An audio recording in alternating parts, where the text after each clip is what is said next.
Amigo y amiga del arte, si pintar este tipo de objetos se te dificulta mucho,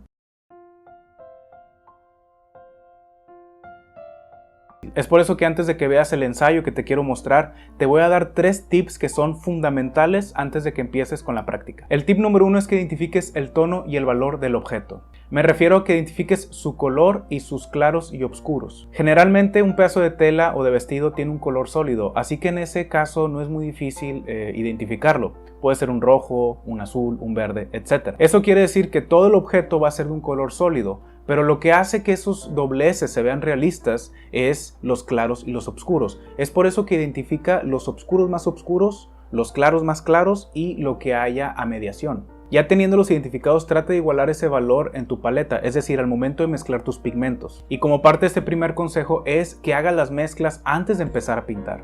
Es decir, ya ten los valores más oscuros a los más claros en tu área de trabajo. Ahora, si el objeto tiene estampados o dibujos o cosas así, eso lo puede complicar más, pero para este ensayo lo vamos a hacer lo más simple posible. Segundo consejo es que tengas pinceles dedicados a tus valores más oscuros, a los valores medios y a los valores más claros. Verán, las telas para que se vean realistas tiene que haber contrastes fuertes entre claros y oscuros o entre claros y tonos medios. Para conseguir este efecto realista es necesario delimitar esos contrastes fuertes. Porque si usas una sola brocha a lo largo de todo tu proceso, esta se va a contaminar de todos esos valores y no vas a conseguir el efecto deseado.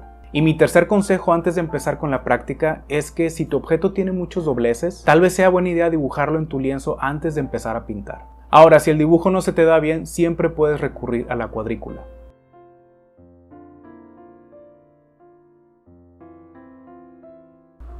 Y bien, pues teniendo nuestras mezclas hechas y el dibujo también, vamos a empezar pintando nuestra obra. Yo aconsejo siempre empezando a pintar las zonas más oscuras de ella. La mezcla más oscura la logré mezclando azul ultramar, sombra tostada y una pizca de rojo lisarina.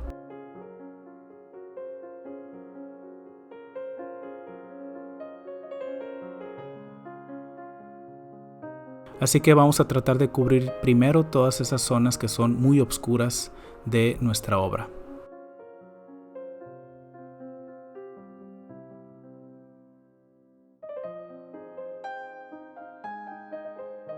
Conforme vayamos avanzando y tengamos esas zonas ya hechas, o la mayoría al menos, ya vamos empezando a cubrir las zonas que son más o menos oscuras o que no son tan oscuras. Por cierto, no se preocupen ustedes si con el paso del tiempo y al momento que se vaya secando estas primeras capas, ustedes notan que sus tonos o la pintura que tienen ahí se va opacando o va perdiendo su brillo. Eso es normal cuando tenemos o cuando usamos tonos tierra como la sombra tostada o el azul ultramar. Un remedio para eso es que al final de la obra lo barnizamos y van a notar ustedes que el brillo de todos los colores, tanto oscuros como claros, se homogeniza y se ve mucho mejor.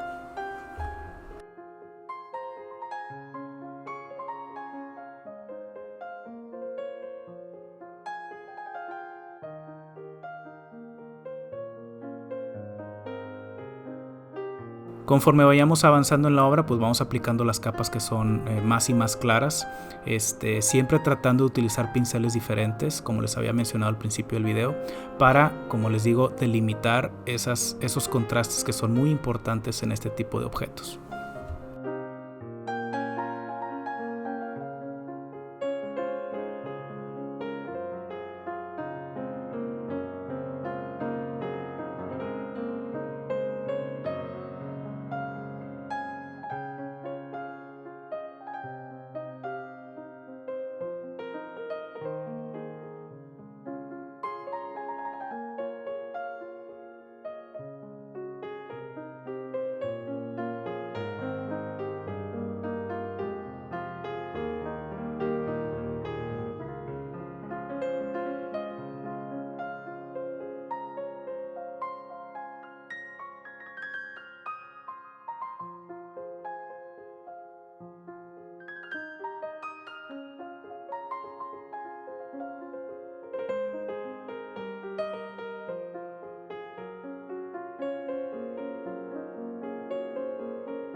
Conforme hayamos cubierto una cierta zona, podemos difuminar entre tonos, entre las fronteras de un tono y otro.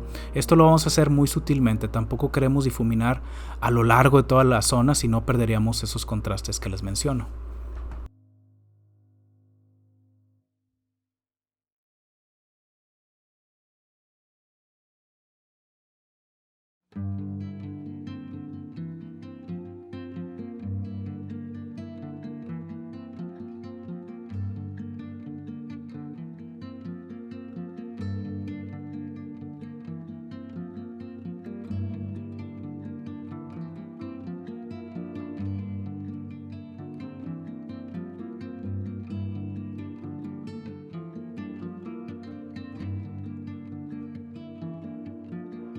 En algunas ocasiones me doy la libertad de crear mezclas nuevas sobre la marcha, por ejemplo mezclando entre un valor y otro. Eso no nos provoca ningún problema.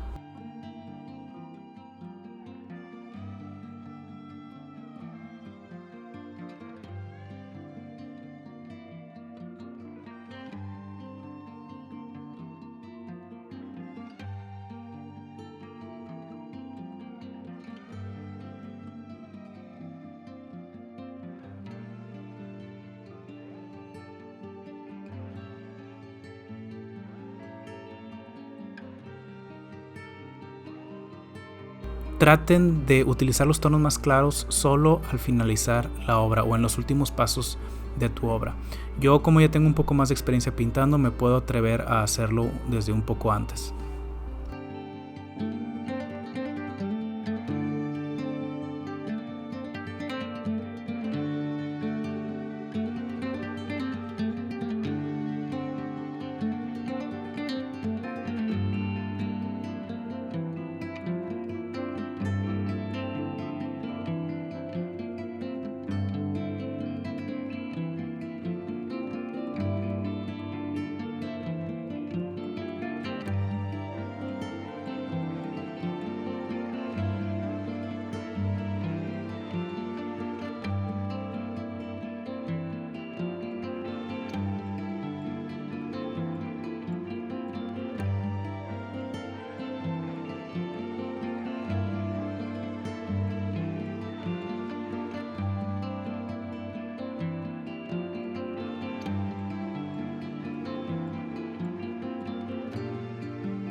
Ahora bien, si es necesario repintar algunas zonas para darle más contraste o para realzar ese tono, lo pueden hacer sin ningún problema. Recuerden que sobre la marcha en el óleo nosotros podemos hacer las correcciones que se necesiten.